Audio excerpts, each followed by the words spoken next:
right. Well, welcome.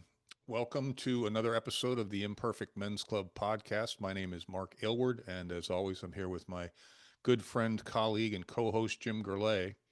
And what we're going to talk about today is an extracted out from the self of our framework, as most everything we talk about is. And today it's a self limiting belief system. And what a self limiting belief system is a collection of thoughts, assumptions, or perceptions you hold about yourself and the world that actively hold you back from reaching your full potential. These beliefs often feel like facts, but they are actually opinions you've internalized, usually based on fear, past negative experiences, or messages you've received from others. They function as a mental barrier, causing you to avoid risks, doubt your abilities, and miss out on opportunities. Jim, we've got a few bullets that we want to talk about individually, but you want to frame that, bring some your context to it, if you would. Yeah, Marcus, like we were talking about in the pregame, it was one of my yearly trips. I do what I call a solitude trip. This one was kind of short, but it was a drive down the coast to Santa Barbara, and stumbled across this podcast. It was kind of an interesting backstory. I'd listened to this guy before. He was a sales executive for the NFL and top producer in sales for many, many years, and then just had this realization, had him didn't like what he was doing anymore, didn't like who he became, and ended up quitting his job and decided that he got real clear on what he wanted to do, and that was he wanted to be a speaker, motivational speaker, but also he said there was so many limiting beliefs, a limiting belief system had really held him back to do what he was doing, and um, he was high on dopamine because that's what sales will do, right? Especially in that type of environment. We were both in sales. I think we can relate to that, especially when you're younger. There's a lot of excitement, energy comes from a sale. Mm-hmm. It's the hunting in us as a man, particularly, right? There's a getting clear on how you get your dopamine, and then applying that to your life or your career, a lot of different things. But he said it wasn't until he really started living his full life, his full potential, is when he became more self-aware of his limiting belief system. And so, like I do a lot of times in preparation for one of our episodes, I look at our framework of these 5 areas of our life. I'll just go through them for those that don't remember. We have many subcategories, but as a man, that's why it's called the Imperfect Men's Club. We're imperfect, but a lot of what is going through in our minds all the time is based on our value to the world in our careers, our professions, and that just plays out every day. The other areas, no particular order, is our relationship with the world, our worldview, politics, the red team, the blue team, our childhood, our nationalities. A lot of things are constantly being played out. Our relationship with others, that's our relationship with our mothers, our daughters, men, women, brothers, friends, very different dynamics. Our relationship with ourselves, our mental health, our physical health, super important, to be our best self. And then our relationship with money. And money is directly related to our income because if we're not um, producing uh, money, then that's a lot of our self worth is based on our ability to provide. And even though in this day and age, we could provide many different ways in life, money is definitely the scoreboard that I think most men uh, determine or calculate their self worth to the world is. So often, what it puts in our way is our belief system, and those are events or things that happened early on in our life that we've never dealt with, or even maybe clarity as far as what our mission is or what we want to do, why the impact that we want to have in life while we're still here. So Yeah, no, it sounds like an interesting podcast. I think that the way we're going to approach this today, got some stories to tell as always, but I think a common example is written here is the belief I'm not good enough. mhm. And this single belief can stop someone from, and now we have a list of the things that these limiting beliefs can stop people from doing. The first one, interestingly enough, is applying for a new job or a promotion, which Mhm. as you know, I spent my entire career helping people do that. And so I've Mhm. got quite a few opinions on that, but the first one would be I don't remember an instance, and I think I probably have placed or been responsible for the placement of thousands of people, not hundreds, thousands. So the conversation, the way it begins, is the getting to know conversation always involves limiting beliefs. And it doesn't, we don't call them that, but it's part of the persona of the person that I'm about to represent to try and find him or her a better job opportunity for whatever reason. Hmm. And if you don't dive into the limiting beliefs conversation as part of that, then they remain limiting to whatever it is that you're trying to do on behalf of this person. So, and people will share their limiting beliefs very differently in my experience. Some people are wide open about them, and other people want to hide them from the world as if I let this out into the world, I'm going to be vulnerable and Hmm. I'm going to be criticized, and that's not good. When my experience is no, the quicker you flush them out, the more helpful it is to move forward with a level of confidence that you wouldn't have otherwise. Hmm. And you and Yeah. I were entrepreneurs, so I'm interested in your thoughts on that too. Well, I'm going to go back a little bit. I think a job is one thing, but I'm not good enough will often, or not often, I would say with confidence, goes back to probably something happened in our childhood. Um, so before we get into applying for jobs, whether it was my first job was a bagger at a grocery store. Um, and that it was a great experience, right? It was a hard job, but it was a good job. But I learned a lot about people. It was not an easy job to get. It took me months to apply and get the job. Um, but let's talk about not being good enough, because again, that's gonna play into everything we talk about, the other issues we talk about, a job especially. But can you think of a moment or a time? And again, this is back to this my my clarity. Yeah, I was able to find a couple things that I know every day, even to this day, that happened when I was a child. That I have this voice in the back of my head that is saying I'm not good enough or I'm not capable of that. And some of that is true. So you have to surround yourself with people or get the resources that you need to overcome that. I also think we've entered a different time in human evolution where some of these self beliefs are just not a problem anymore. I mean, particularly in my case, because it's very difficult, as you know, for me to write. I can read pretty well. I can obviously speak pretty well. Comprehension is not a problem, but because of my brain, I'm processing so much information, I'm jumping ahead, so it's really hard to express myself. Typing or even writing is difficult. So I'm constantly having to deal with that. That I'm not good enough to express my thoughts. Mm-hmm. So Yeah, that, no, I think that sometimes the things that occur to us when we're kids, we're conscious of, and that's sometimes we're right. not. And so it's interesting when you do work on this stuff. And I think everybody should work on it. I'm not telling people what to do, but I don't know anybody that doesn't have limiting beliefs. I think it's a Yeah. human condition. So, and I don't think it's also, as I said in the pregame, I don't think it's also something you can turn off. Yeah. It's something that you exercise and work on and practice and repeat and rinse and repeat. It's again, everything worthwhile in life seems to be analogous to exercise. Show up every day, make a little bit of progress every day, be better tomorrow than you were yesterday. It's all the same. But this process, so if I was to reflect back on the things that happened to me, there were a couple of confidence issues, decisions I made that I have momentary regrets about, but I don't dwell on them. But I think in terms of my parents, my father they both had a frugal approach to money because they were both born right near the depression. Hmm. And Hmm. so I think my view of money probably could use a little bit of work. And then also, as you know, But get back to not good enough. What was the one? If can you, I don't want to put you on the spot, but it says I'm not good enough in relationship to this. What was the one thing that maybe comes back is, hey, I'm not good enough at this?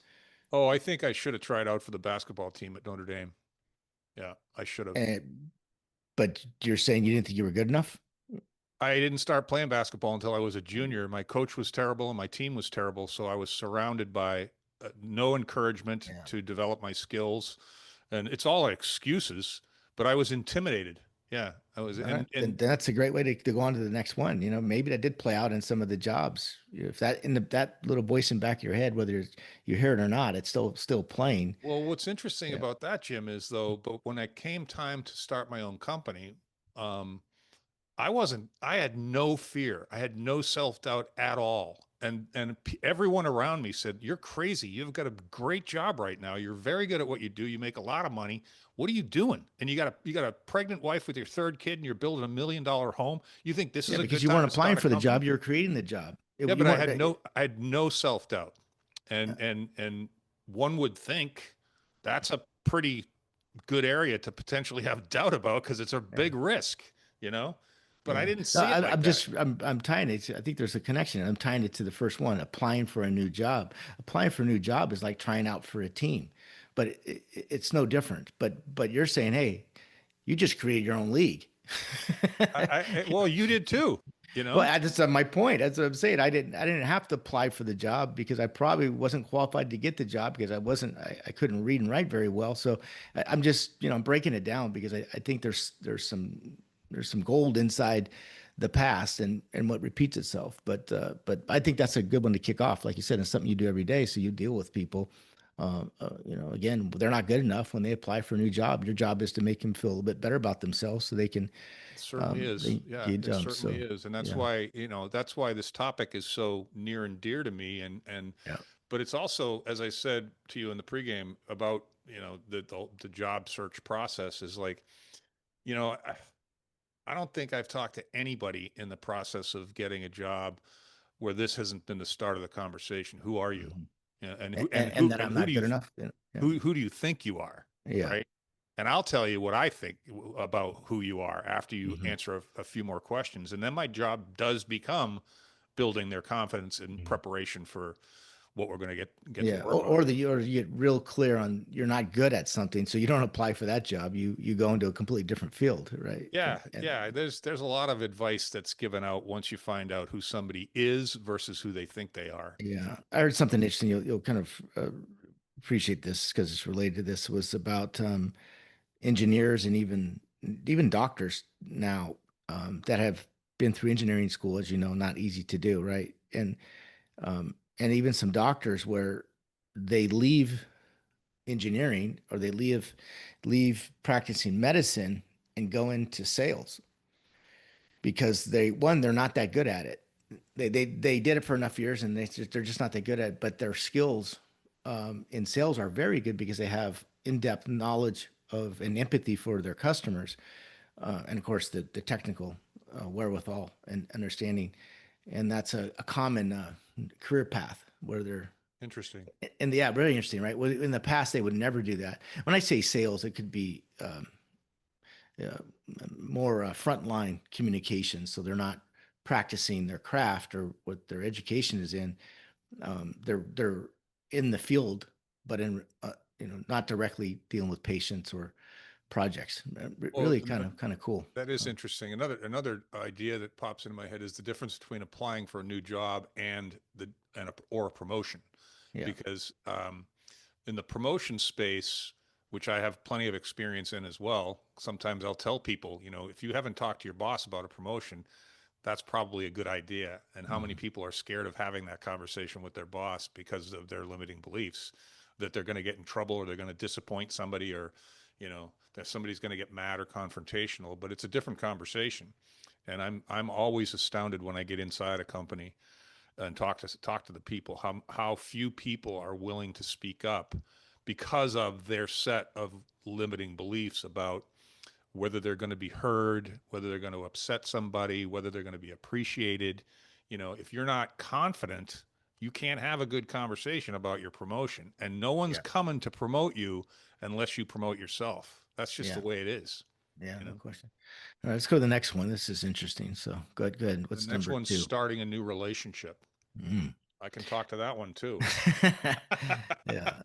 Well, let's just say that relationship is with a female, right? A romantic or a other relationship. It's not related to business. Yeah, that's that you I mean we could talk about both kinds, friendships and but romantic relationships for the purposes of this discussion. Yeah, I mean I Mhm, remember I've told you this story, after 10 years of being single after divorce at least. mhm, Um what started out was not wanting to introduce my children to anybody new because they were going through so much, and mhm. my ex was introducing them to new people all the time, like, and it's just Oh, I didn't know confusing. that. That's interesting. Yeah, Yeah, it's very confusing to children. They're like, very, very. and you can't confuse kids. You Mhm. gotta be consistent with kids. But Yeah, one day my daughters, I think they were both together with me. I don't actually remember where we were yeah. physically. You remember you sharing this story with me a couple times. Yeah, Yeah, yeah, yeah, and they just said, "Dad, it's time for you to get out there and meet somebody." yeah. It gave You me, went 10 years. yeah, Wow, yeah. that's a long time It, it, for a lot of reasons. But well, anyway, that's a whole nother episode, yeah, Kev. I was gonna say, yeah, But I think yeah. That's a I no. I, think I what I the I do admire. I really respect that you did that for your children. That's a lot about you. My grandmother did that for my mom and her two sisters. Over it's 10 years. it's But like just you a said, not decision, bringing people. I think Well, that it's just the kids are already going through a lot of changes, and to, like you said, to introduce new people to come in out of their life is yeah, yeah. I'm not sure But I think in that's terms of limiting beliefs, I don't know that I did that. I don't think I did that for that long because I was scared or worried or I've to your point, I never had trouble talking to women. Women were attracted to me and I was attracted to them. It wasn't that. I wasn't worried at all. But I think what my daughters did, and I'm just thinking of this now, is they gave me permission. They said mm, it's okay. It's okay. You don't have to worry about us anymore. So, mm. Well, yeah, that's a beautiful thing. I've never asked for permission from a woman. I wasn't I don't know asking if for that's permission. They just gave it to me. well, as I said, I was never looking for permission. But I think But that, I that's a think that different episode there. starting a new relationship with well, no, the thing that I saw in other divorced But people yeah, was there's two kinds. One went right back into a new relationship immediately, yeah, and and that, repeated the exact same problems that the yeah, first one they had and because they the didn't others, take time to self-reflect or yeah, to yeah, see, hey, yeah. what could I have done better? That was part Uh, of why I did what I did, because it was a self-reflection time. It was like, yeah, I'm not jumping right back into this. Are you fucking kidding me? You yeah, know? And so, but I think that if you go into a new relationship with significant self-doubt, like I'm not good enough, that how could that possibly function as a reasonably decent relationship? I mean, that's yeah, you're starting on fucking behind the eight ball, you know? yeah. Oh, there's no question. A relationship with somebody new is so much to do with uh, expectations, how you treat them, how again find your own shortfalls, things that you did wrong, and you can completely change how somebody responds to you just by how you treat them, just what their expectations you have for them. Yeah, So much of that falls confidence. on us, not on the person. Yeah, yeah. Um, Confidence is very attractive, and a lack of confidence is very unattractive. mhm, And I yeah, think that's why you have to get that particular limiting belief. I'm not good enough. That can't. I don't think that you can go into a healthy new relationship with yeah. that But that feeling. relationship, obviously that's romantic. That's a big part of our life. That's a big part of our self-worth as far as how we feel. Are we worthy of being loved or Loved. wanted? That's Yep. I don't think that goes away at any stage in your life. That's a certain super important thing. But also relationships um with well, this is new, but even old friends. And some relationships run their course. And Yes. y- and like I said, I had some time to reflect this last couple of days, and there's not that there's anything wrong, but there's just people that you go, they're still friends. I'm just not sure I see a lot of value in maintaining that relationship like I once did. And vice versa, right? So it's not like there was a conflict. There was just a moment where you go, they just don't. It's one of my favorite quotes. I say it all the time now. It's not what people say. It's how they make you feel, Yeah. and it's true. If somebody is not making you feel a certain way, and that's been in your life for many many years, sometimes decades, a lifetime, probably best to remove yourself from that relationship, or at least create some distance, so those feelings aren't playing out in your mind and questioning your worthiness, or whether Yeah, you're yeah. Well, good enough. that's a. I've had we both have had some stories about that recently, and that's kind of another whole episode unto itself. But I think that the next one here is also interesting. The can keep you, the not good enough thing can keep you from sharing your creative work, and Oh yeah. I'm living in that place right now. Not that I think I've overcome the imposter syndrome kind of thing that when I first started publicly sharing my writing, for instance, Yeah, and that's a first creative started. work, right? Yeah. And I've also watched you, as I've told you many times, in the 5 years or so that we've talked. You Hmm. went from kind of interested in talking about some stuff to Hmm. really interested in talking about almost everything. Hmm. And I've watched that evolve. Yeah, And I think that there's probably a limiting belief in there somewhere that no put you question. in put you in the position you were in 5 years ago. And then the Hmm. interesting evolution. I think one of the main reasons that you've come as far as you have, in my estimation, number one is practice. We've been doing it for a long Hmm. time consistently, Yeah. right? And number two is you've come to grips with one of the most limiting beliefs that was ever Hmm. thrust upon you. And I might be phrasing this wrong, but people Hmm. that shouldn't have, when you were young, told you were stupid, right? I mean, Yeah, I don't know if they use the word stupid, but but but it was, I'm not compared to everybody suggesting that else. you Or were. I'm yeah, suggesting that yeah, people in yeah, positions of authority told you were. yeah. Well, you know what, Mark? I'll take a couple minutes just to talk about that again. That's one thing I've never been accused of being stupid. I have, based on, let's say, standardized testing, uh, been put into a category that would actually, but below average, the short bus, like the retard bus, quite honestly. Uh, but I had fortunately had a high level of confidence in other areas in my life, so I didn't, I pushed back a little bit. But there's no question. Even right before we met, there's a couple of low points in life that you just remember because you're being compared to everybody else. And but as you know, I was struggling with some depression and some things like that for the first time in my life, for a lot of different reasons, whether it was the concussions or a bunch of other life shit. But I went to this one, I don't know, many doctors, right, to try to figure out what was going on. And it's kind of a funny story because, and then that's when I met you, and that was the last time I went to a doctor. And you know who that doctor was, right? Yeah, yeah, yeah, yeah, yeah. And the reason I can laugh about it now is because it's funny. It wasn't funny at the time, No. but really, what they did is they did all these tests, and then they told me, based on these tests, I have this, I'm this, and this compared to the rest of the world. And then I just remember saying, that's really fucked up. Like that's not the first time somebody really smart like you that had a bunch of initials behind their name has told me that, you know, just basically don't do anything because based on everybody else, you're a one of a 10.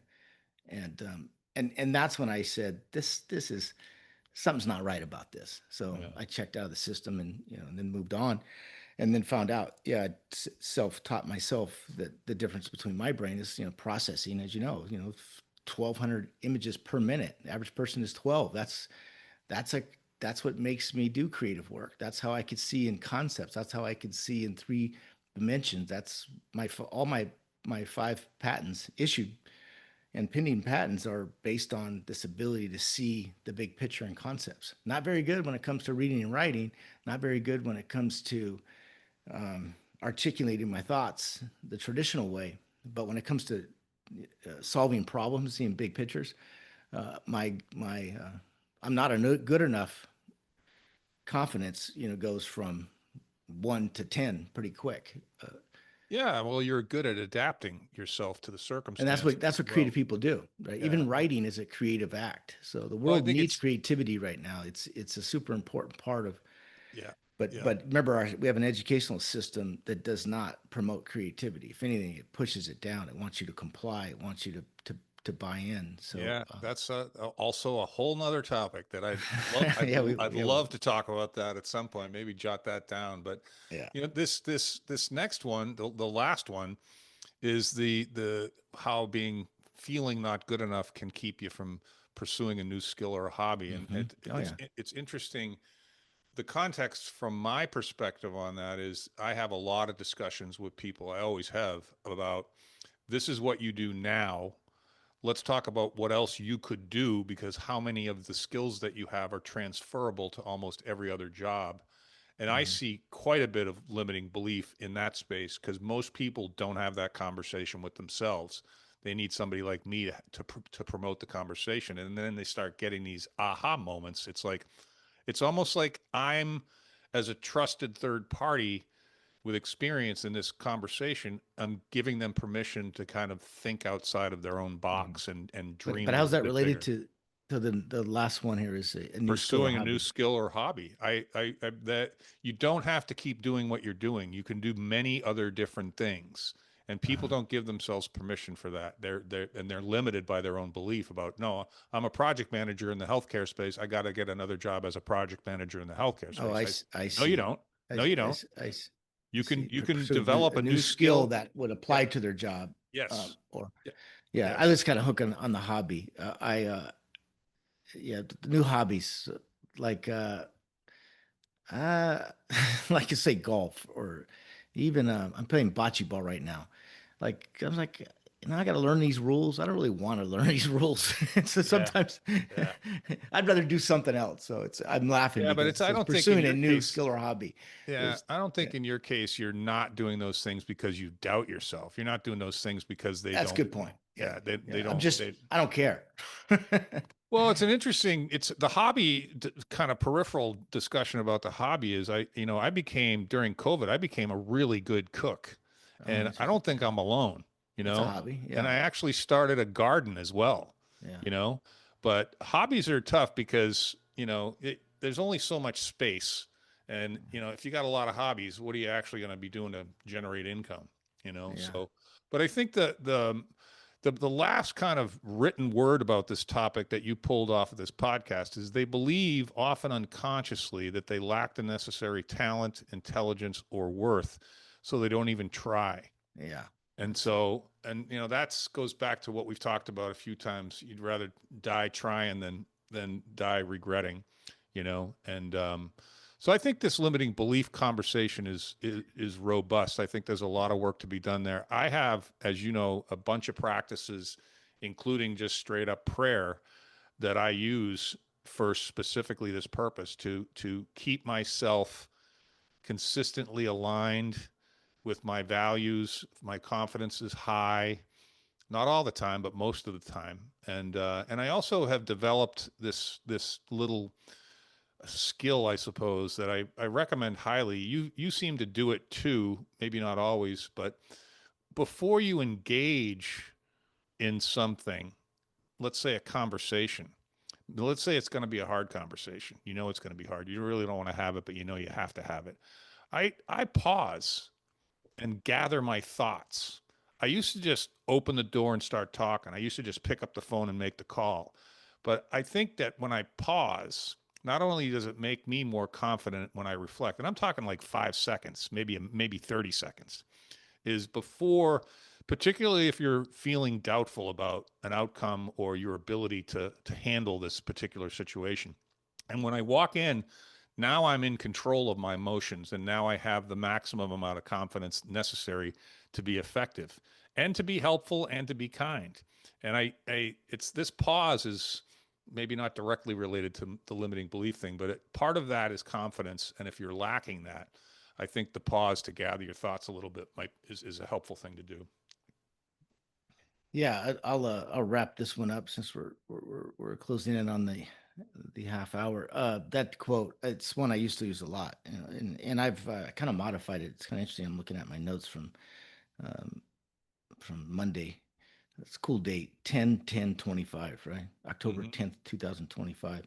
And it was the word regret came up. You mentioned it too. Regret's that's a really powerful word.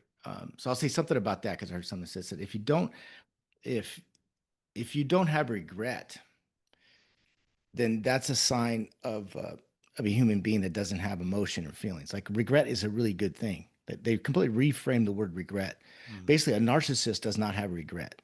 Yeah. So, Yeah. so if you're a good person, you you live with regret. It's something you have to just know that that's part of being a human, a good human, because you have. I really I grabbed on that, shared this with a couple of people, but I used about reframing. That was one of our episodes, right? Reframing thing, because the word regret is that, but it's not in a negative way. It's because you care, you regret. But it goes back to that comment. It was, and I'll say it. I've modified it a couple of times, but I'd rather die trying than live with regret. And what that means is, if I had to choose between um, a decision of trying and failing versus, and I could live with that because at least I could say I tried. But I'd much rather live that way than never trying and live with regret for not trying. I could not Yeah. live with that same person. And so that, and when trying, you're going to fail. You're going to fail a lot, especially with what I do. There's a lot of missed swings, and it's not easy, and it's not fun, and it's humiliating at times. But I would much rather do that than be one of those people that sits at the bar uh, talking about all the things they wish they would have done or they should have done, or the inventions. When I tell them I'm an inventor, oh, I had an idea, and but did they do anything with it? Did they patent it? Did they try to bring it to the market? Did they? No, and so they live with regret. Well, And, and that's there's an interesting case study. I guess it's kind of an ongoing thing, but different people do it. But people that care for people at hospices and hospitals oh that are yeah. on the way out, conversations about what they regret. And Mhm. as people, everyone has regrets about something. Sometimes they're small, Sure. sometimes they're Yeah, and big. regrets of conversations of people that you didn't have, or you wanted to tell some things, never, and ran out of time. They either Yeah. left your life and you never got to tell them, Yep. or it also goes back to appreciating people and telling them things even before they're gone. Um, Yeah, I think the that's powerful stuff. I think the end the point of this to me is everyone has self-limiting beliefs. We all It's a mhm. human condition. Yeah. So accept the reality of that and say, what can I get to the bottom of why they're there? And then if I can't, can I push that aside as not important? Really, because it really doesn't matter why, right? Mhm. And then can I identify them accurately enough, honestly enough, actually is a better word. And then can I start to practice things that will help me tone them down? Yeah. Because I think that's the journey. And that's Yeah. completely under everybody's control. We all can do it. It's a choice, right? Yeah. Like most everything is. So Yeah. that's how I'll end my spiel. All right. All right, Mark. Until next week. Thanks, Jim.